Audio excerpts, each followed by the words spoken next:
नाज़रीन, इमरान खान का जारहाना वार शहबाज हुकूमत को दिन में तारे नजर आने शुरू। कप्तान ने नई हुकूमत की एक ना चलने दी। कप्तान को हराने के ख्वाब देखने वालों की नींदें हराम। कप्तान की तहरीक ने अपना रंग दिखाना शुरू कर दिया। इमरान खान ने सियासी मुखालिफिन को नाको चने चबवा दिए। कप्तान और इदारों के दरमियान लड़ाई की प्लानिंग्स करने वालों को बड़ी शिकस्त। कप्तान ने जेहलुम जलसे में सियासी मुखालिफिन पर पहाड़ तोड़ डाले। कप्तान को इबरतनाक शिकस्त देने के ख्वाब देखने वालों के ख्वाब टूट गए। कप्तान ने शरीफ खानदान के खिलाफ नया बयान दे दिया। शहबाज हुकूमत बड़े खतरे से दो चार। पाकिस्तान तोड़ने के ख्वाब देखने वालों के ख्वाब भी धरे के धरे रह गए। इमरान खान के जाते ही यूं लग रहा है जैसे पाकिस्तान यतीम हो गया। इस वक्त हुकूमती निज़ाम पूरी तरह मफलूज हो चुका है और पूरे मुल्क में बेयकीनी की सूरत हाल है। इमरान खान के जाने के बाद पाकिस्तान के मुआशी हालात भी तेजी के साथ बदल रहे हैं और पाकिस्तान आए दिन के साथ कमजोर होता जा रहा है। सियासी क़ुव्वतों के दरमियान तसादुम से सियासी कशीदगी में इजाफा होने लगा। इस सूरत हाल में मुल्की मईशत को बुरी तरह मुतासर किया। मुआशी बेहतरी की तरफ तवज्जो के बजाय अदम बर्दाश्त पर मबनी सियासत ने स्टॉक मार्केट को एक दिन में 1447 पॉइंट्स नीचे गिरा दिया। डॉलर के नर्ख रुपए के मुकाबले में मजीद 1.5 रुपये बढ़ गए। इंटर बैंक डॉलर की कदर 189 रुपये हो चुकी है। एक तोला सोने की कीमत 1,33,000 हो गई है। स्टॉक मार्केट नीचे आने से सरमायाकारों को 2 खरब 88 अरब रुपए का नुकसान उठाना पड़ा। एक दूसरी मार्केट में बताया गया कि अप्रैल 2022 में मुल्क का तजारती खसारा 3 अरब 74 करोड़ डॉलर रहा। यूं औसतन साल में 46 अरब डॉलर का तजारती खसारा हो रहा है। बरामदात का हुक्म बर्दाश्त 4 हुकूमतें 30 अरब डॉलर सालाना तक ले जाने का वादा करती रहीं। बदकिस्मती से बरामदात 25 अरब डॉलर से ज़्यादा नहीं हो सकी। वतन अजीज़ की आज़ादी के बाद आधी ज़िंदगी फौजी मार्शल लाओ और आधी मुस्लिम लीग नून और पीपल्स पार्टी के इक़्तिदार में बसर हुई। 3.5 साल का इक़्तिदार शामिल करके PTI भी इसमें शामिल हो चुकी है।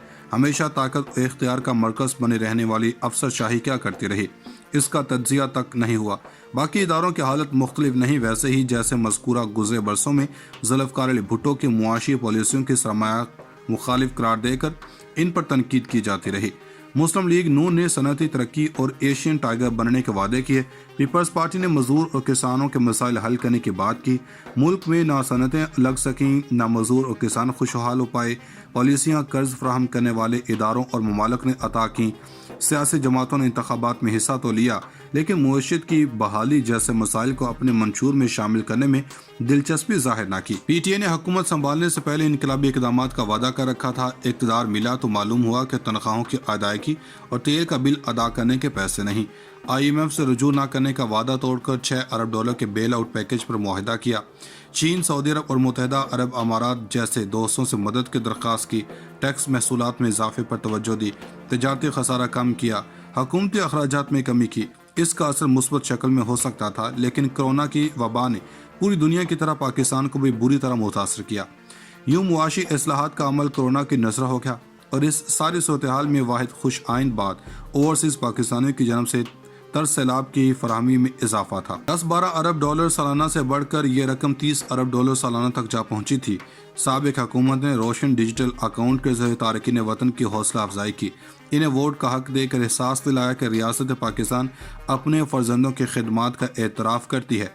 मुस्लिम लीग नून और पीपल्स पार्टी साबिक हुक्मरान जमात की मुआशी पॉलिसियों पर तनकीद करती रही। इक़्तिदार मिलने के बाद नई हुकूमत वही सूरत हाल बता रही है जो PTI ने इक़्तिदार संभालने पर बताई थी। इस बार फ़र्क यह है कि कौमी खजाने में 8 अरब डॉलर के बजाय 16 अरब डॉलर मौजूद थे।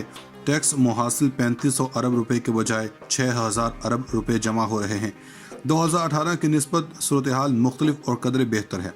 इसके बावजूद हुकूमत की जनब से ये इशारे दिए जा रहे हैं कि मईशत की हालत तशवीशनाक है। मजबूत मईशत कौमी और खुद मुख्तारी और आज़ादी की ज़मानत होती है।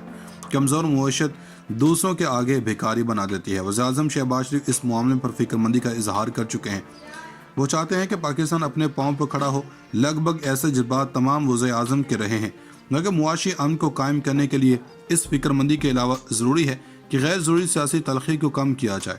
मुस्लिम लीग नून और पीपल्स पार्टी खुद तवील मुद्दत तक एक दूसरे की हरीफ रही। दोनों की क़यादत ने 2006 में मिल बैठ कर तय किया कि जमहूरी इस्तेहकाम के लिए इन चंद उसूलों पर मुतफ़िका मौक़िफ़ अपनाना होगा। जमहूरी हुकूमत को हटाने के लिए गैर सियासी क़ुव्वतों की मदद नहीं लेंगे। एक दूसरे के खिलाफ इंतकामी मुकामात या मुकदमात नहीं बनाएंगे। दोनों जमातों ने कौमी असम्बली में पब्लिक अकाउंट्स कमेटी की सरबराही अपोजिशन को देने पर इत्तेफाक किया। ان طے شدہ نکات میں سے اکثر پر عمل کیا گیا۔ میثاق جمہوریت سے دو جماعتی نظام مضبوط ہو، لیکن ان جماعتوں کا داخلی ڈھانچہ اور قومی امور پر مجموعی سیاسی اتفاق رائے کا عمل آگے نہ بڑھ سکا۔ پارٹی نے مزدور اور کسانوں کے مسائل حل کرنے کی بات کی۔ ملک میں نہ صنعتیں لگ سکیں، نہ مزدور اور کسان خوشحال ہو پائے۔ پالیسیاں قرض فراہم کرنے والے اداروں اور ممالک نے عطا کیں۔ سیاسی جماعتوں نے انتخابات میں حصہ تو لیا، لیکن معیشت کی بحالی جیسے مسائل کو اپنے منشور میں شامل کرنے میں دلچسپی ظاہر نہ کی۔ پی ٹی آئی نے حکومت سنبھالنے سے پہلے انقلابی اقدامات کا وعدہ کر رکھا تھا۔ اقتدار ملا تو معلوم ہوا کہ تنخواہوں کی ادائیگی اور تیل کا بل ادا کرنے کے پیسے نہیں۔ آئی ایم ایف سے رجوع نہ کرنے کا وعدہ توڑ کر $6 ارب کے بیل آؤٹ پیکج پر معاہدہ کیا۔ چین، سعودی عرب اور متحدہ عرب امارات جیسے دوستوں سے مدد کی درخواست کی۔ ٹیکس محصولات میں اضافے پر توجہ دی۔ تجارتی خسارہ کم کیا۔ حکومتی اخراجات میں کمی کی۔ اس کا اثر مثبت شکل میں ہو سکتا تھا، لیکن کرونا کی وبا نے پوری دنیا کی طرح پاکستان کو بھی بری طرح متاثر کیا۔ یوں معاشی اصلاحات کا عمل کرونا کی نذر ہو گیا، اور اس ساری صورتحال میں واحد خوش آئند بات اوورسیز پاکستانیوں کی جانب سے طرز سیلاب کی فراہمی میں اضافہ تھا۔ $10-12 ارب سالانہ سے بڑھ کر یہ رقم $30 ارب سالانہ تک جا پہنچی تھی۔